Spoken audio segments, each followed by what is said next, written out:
before she gets older, right? hmm hmm Yeah.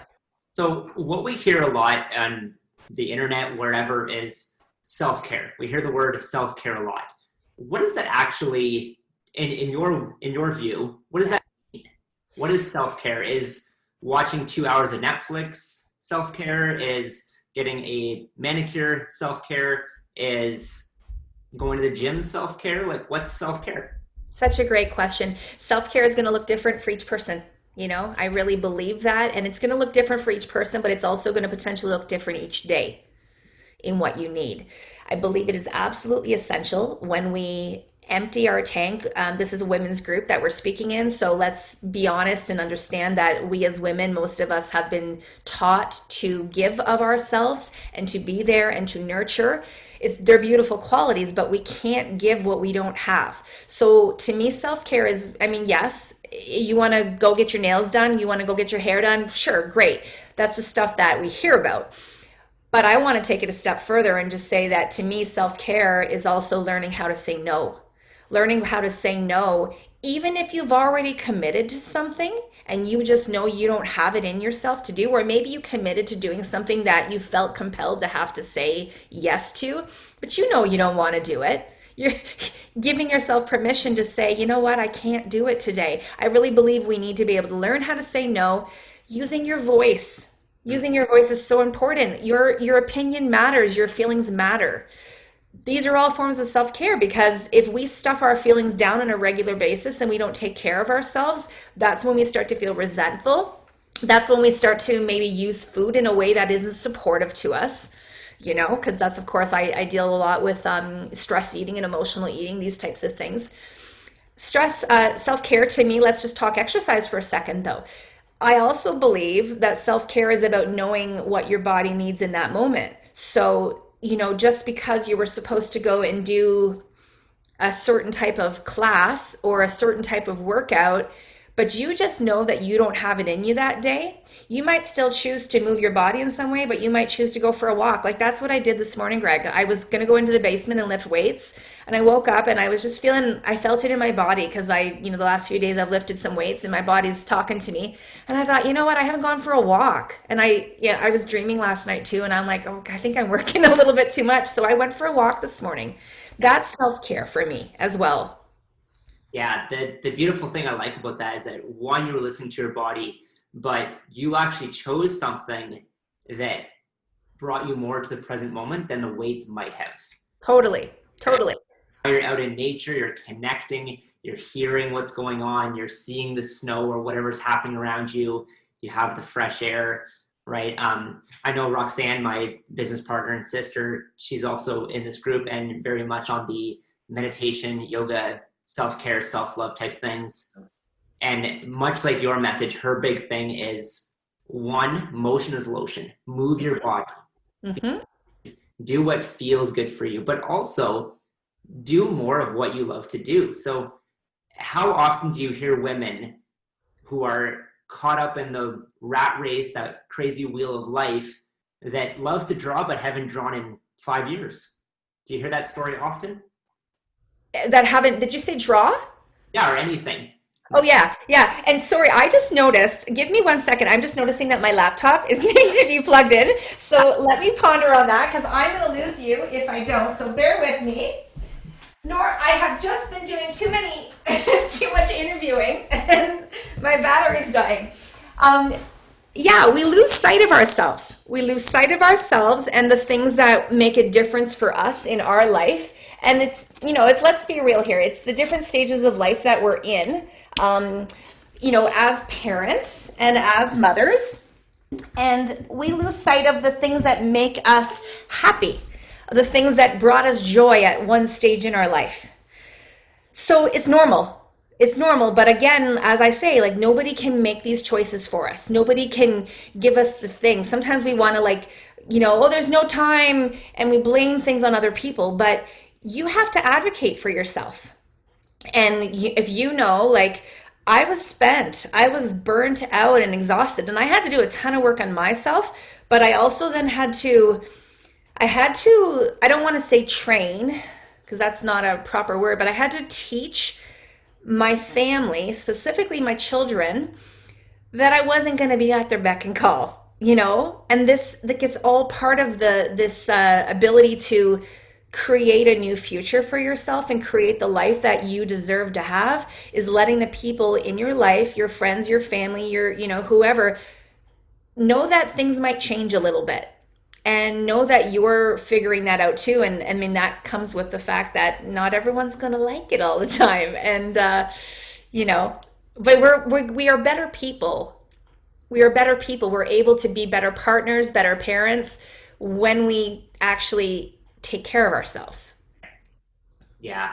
One big thing that I hear coming through a lot with you is actually about it's a conversation, right?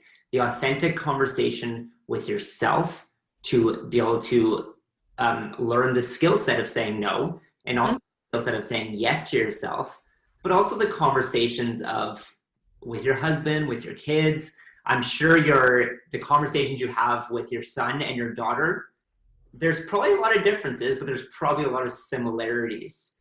So for those of the women out there that have a son and a daughter, Mm-hmm. how do you speak to them differently about their bodies, let's say, or the same? Yeah, it's different. It's different. And I mean, my son, I'm whispering now because he's in the other room. Um, you know, he doesn't, I want to say I'm a lover, not a fighter. Like, I like to talk about feelings. I can do that with my daughter. I can talk to her about, you know, how she's feeling in her body and how stress is feeling and, you know, body image. Like with her, it's more skin as opposed to like the body itself. It's more like skin. That's where we have to talk about body image with her. With my son, I mean, he's not in that world of caring what he looks like. He's not there. But I mean, I do talk with him about nutrition, you know, and that's an interesting conversation because from an intuitive eating standpoint, which is what I'm trying to continue to support my clients with, and for him, like, I don't want foods to be off limits, but you know, he's a 15-year-old boy who would much rather go grab whatever than actually make himself a meal. So I have to have those types of conversations with him and navigate his ability as a man to talk about emotion.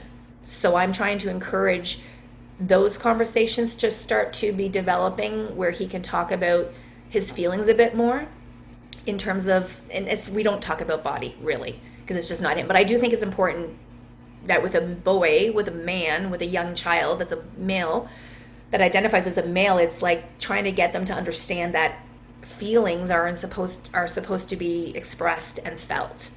Um, I think that that's really, really important so that we can try and create those shifts that we need in this world. Yeah, yeah, for sure. Um, so like agree with me or disagree with me that many young women, when they go through from the ages of say 11 to 14, have a lot of self-image uh, difficulties. Yes, agree or disagree? Oh, agree, 100%.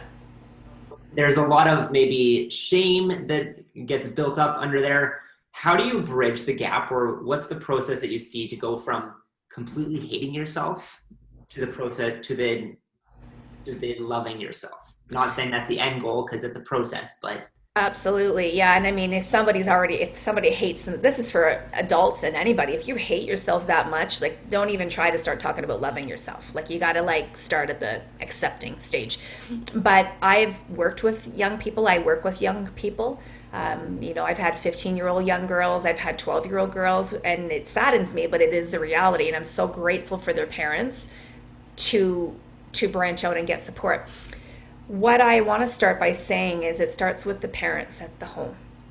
It really, really does. So, especially if kids are struggling with body image, and that often then ties into their relationship with food.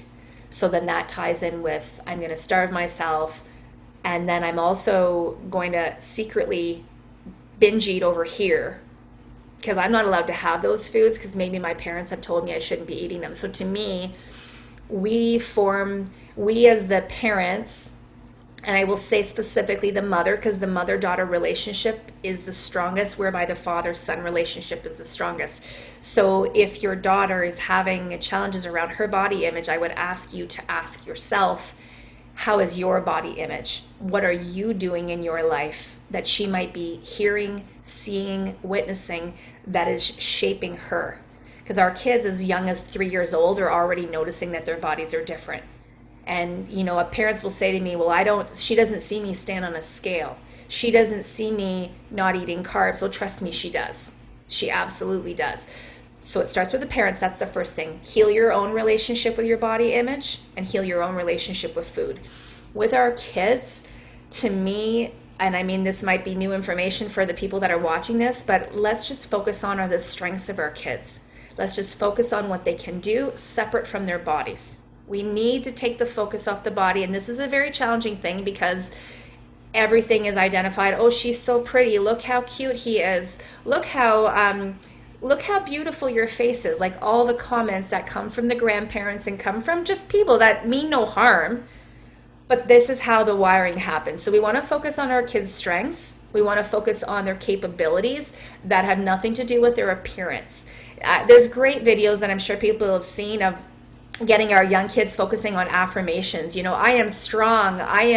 You can even say I am beautiful. There's nothing wrong with that. But just getting these kids to recognize their own gifts is really, really important. And identifying with their feelings. I feel like this is important too. Identifying with your kids' feelings. If they are saying to you, I'm ugly, I'm this, I'm that, don't just say, oh, no, you're not, be quiet, and then walk away. Like you have to hear your children's feelings. They are valid. They are seeing so much stuff on social media and the filters and everything. So have those conversations with your kids.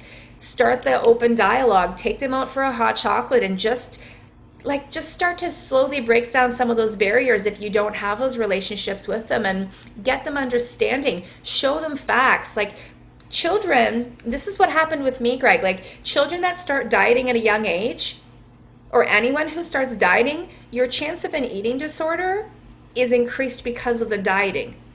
So if your child comes to you and says she's uncomfortable in her body and she doesn't like her body, and you might look at her and say, oh, yeah, you know what? Maybe she has a little bit more weight on her. She loves so much sugar. Oh my gosh, she has a bad relationship with sugar. I'm going to go and take her to Weight Watchers and I'm going to sign her up for a weight. This is like the last thing that you need to be doing for your child. Because again, from a place of food is there as a relationship to what the child is needing. And so we've got the aspect of what are you saying about food? Are you labeling foods as good and bad? So the child's going to have that in their dialogue, that if they eat certain something, they're going to feel bad about it. But then they're also going to feel like maybe their body is wrong. And if you're telling her, yeah, you know what? Let's just go we'll lose the weight. Let's go get the weight off. That'll make you happy.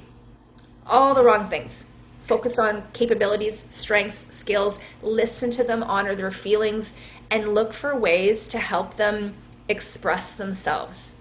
Yeah. Very cool.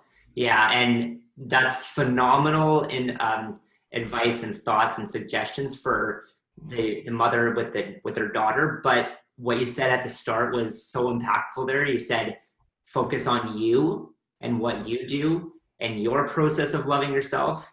Because what happens is, and I'm not a parent, but what I see out there is that we try to solve our inadequacies almost in the child, Oh, so true.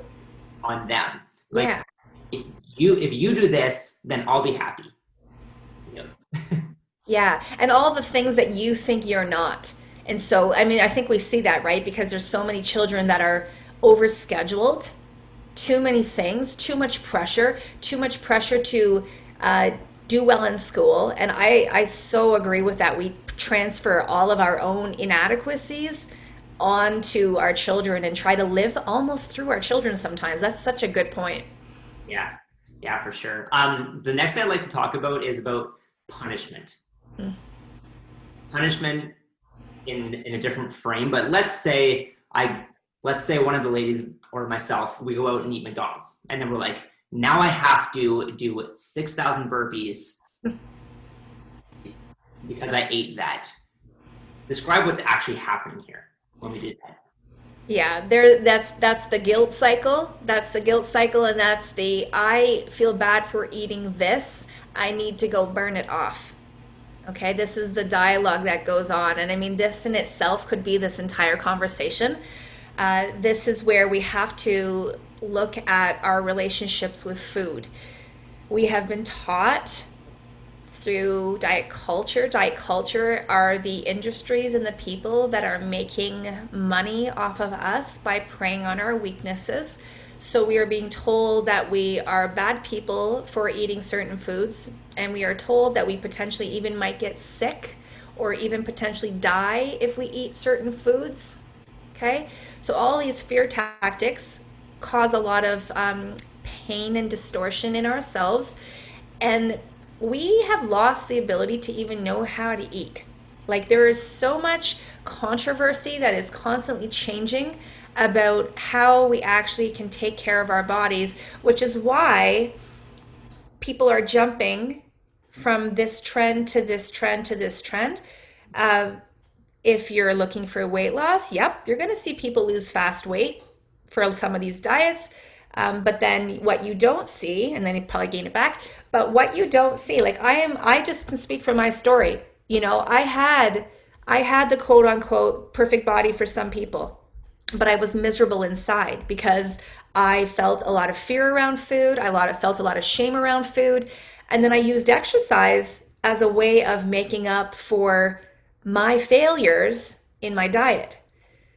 And that causes a lot of concern for me because then we're potentially over exercising, which is a whole issue in itself in terms of a stress on the body. And then we lead our bodies to a chance of injury, of course. And then we're not actually reaping the benefits of the exercise because it's being done as punishment. The exercise is being used as punishment for our behaviors, and then we're not even being able to benefit from all the love and the joy that comes from moving. So it becomes a really dangerous relationship, and it's one that has to be looked at because it's not good for us. And there is room for all food in our diet. I'm going to just say, for anybody that might be listening right now, and this whole bad food, good food language, it's a controversy, right? Because people will say to me, well, how can you tell me that McDonald's is good food? I didn't say that McDonald's was good food. What I just said is you are not a good person or a bad person for choosing a salad versus McDonald's. It is food, and it is not going to give us a better. I'm not going to get into heaven any faster, Greg, because I chose to eat salads 7 days a week. Like, it's not going to have any value on that. Is some food going to be more nutritious for us? Absolutely. Is some food going to cause our energy levels to drop really quickly? Yes, it will. But me choosing to go to McDonald's, if I chose to go to McDonald's, it's not going to be the make or break. Like, it's the repetitive patterns over time. But, you know, to use food and then link it to exercise and punish that way, it's a really slippery slope of mental health. Yeah. Mm-hmm. So you mentioned a long while ago when you were talking about the scale. Yeah. How long did you personally weigh yourself every day? From the age of 12 until I was 41. Wow. Every single day. And then in my eating disorder days, where I was dealing with starvation a little bit and dealing with binging and purging, I was weighing myself anywhere from 3 to 4 times a day. Okay. And here's the other thing. I didn't just stand on the scale. I recorded it every time. So I had a space where I hid all my little pocket calendars, you know, those little pocket calendars you can get, and I saved them all. This is the mental health piece. That's just why my journey is my journey, because I would associate my weight with my happiness. So if I wasn't happy, I'd look back and go, oh, when you were weighing this, you know, this is what life looked like for you. This is why you were happy. I associated my happiness with my weight, and I charted it all, and like really, really slippery slope. Again, my journey. You know, some people can stand on scales and it's neutral. People use scales to kind of keep their weight in check. Great. I'm not putting judgment on anybody for it, but I'm just saying check yourself and ask yourself. I just want to bring up this important part too, that I believe a lot of us are very masculine with our energy when it comes to our exercise, when it comes to our nutrition, when it comes to measuring success. So we're looking at a lot of numbers and we're looking at goals and we're very driven and we need to track everything. And we look for things outside of us to measure up to, which is why we, calorie count, track points, count macros, use a scale. They're all outside of us. But we are not developing, which is what I've really, really worked on, is fostering this relationship, this feminine relationship with ourselves. And Greg, you being a man, like you've got the feminine, the masculine. I have the masculine and the feminine. It's just that sometimes we are leaning more towards the one side. So if I'm looking for more of a feminine relationship with myself, I don't need to stand on a scale to tell me that I might have gained weight, or I might feel puffy, or I might feel bloated, or maybe I'm feeling some sensitivity to the gluten I had in my diet. I don't need a scale to tell me that. I feel that in me. So I really think we have to develop those relationships with ourselves and learn how to develop the cues of listening to our body and how foods feel, and am I hungry and am I satisfied, and like we have to develop the internal knowing. We were born with these skills. We've lost the connection with ourselves. Right. Yep.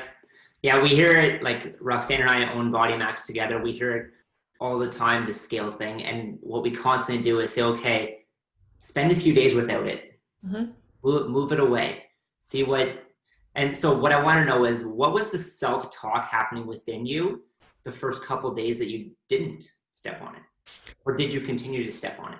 No, well, and again, like I did go, I'm just trying to think this through. So October was when I left my career and I stopped using the scale a few days before Christmas of that year. And I chose to, I'm feeling I have to think this through. I feel I'll use the term cold turkey. I stopped completely. And it was, I want to say that it was challenging, but at the same point in time, I have to be honest and say that it gave me freedom Hmm. and it allowed me to have more kindness for myself. I started my days so much kinder because I didn't have that scale dictating my happiness. And I guess the other thing is too is that if you can't find your happiness unless the scale tells you you're allowed to be, that's also a concern.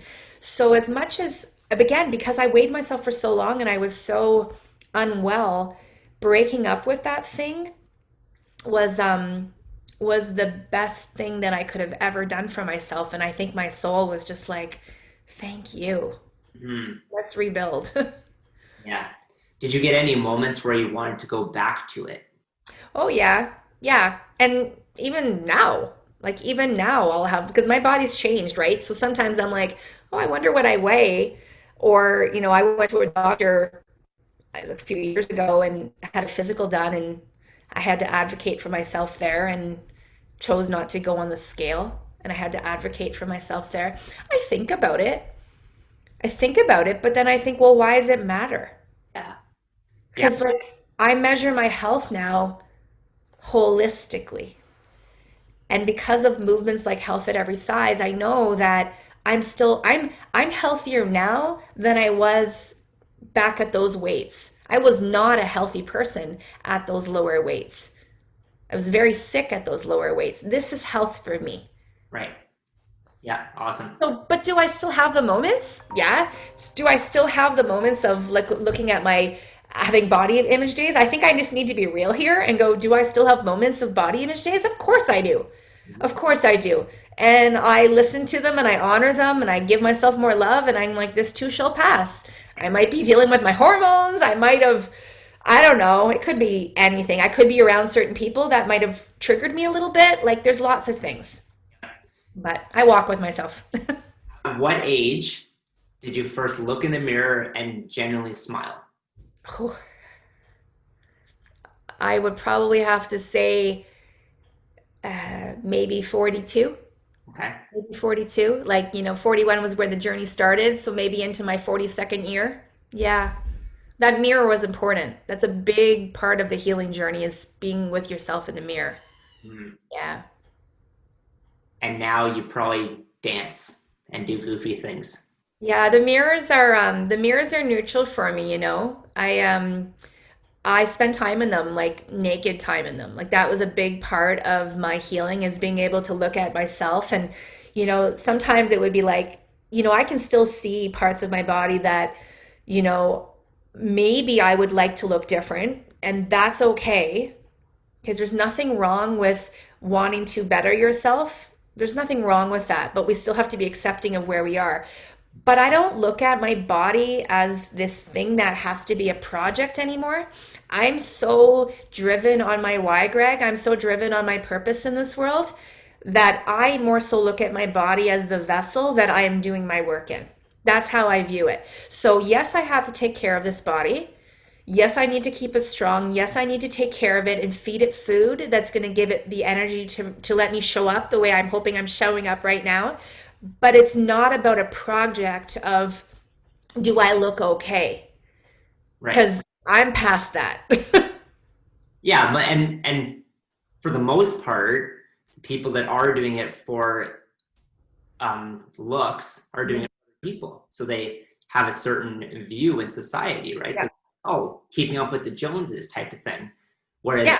Whereas the journey of self-love and the whole process of it is just being in the moment once again, right? So eating the foods intuitively, not beating yourself up for eating McDonald's because like you said, food is food. It Mhm. doesn't really have a meaning until we decide that we're a bad person for eating it, Yeah. right? You mentioned some nutritious, some not as nutritious. The way I see it is it's either short-term fuel or long-term fuel. Hmm. It, Hmm. like, And it's also about like the pleasure that we get from it, mm-hmm, right? Like food is, I just have to say, like, food is so much more than fuel. Like, we hear it a lot in the fitness industry, in the fitness world, food is fuel. I don't want food to be anything but fuel. I have a problem with that yeah, because how often do we eat when it might not be for fuel? But we eat for celebration. We eat for connection. We eat to connect us with someone that we loved who's passed.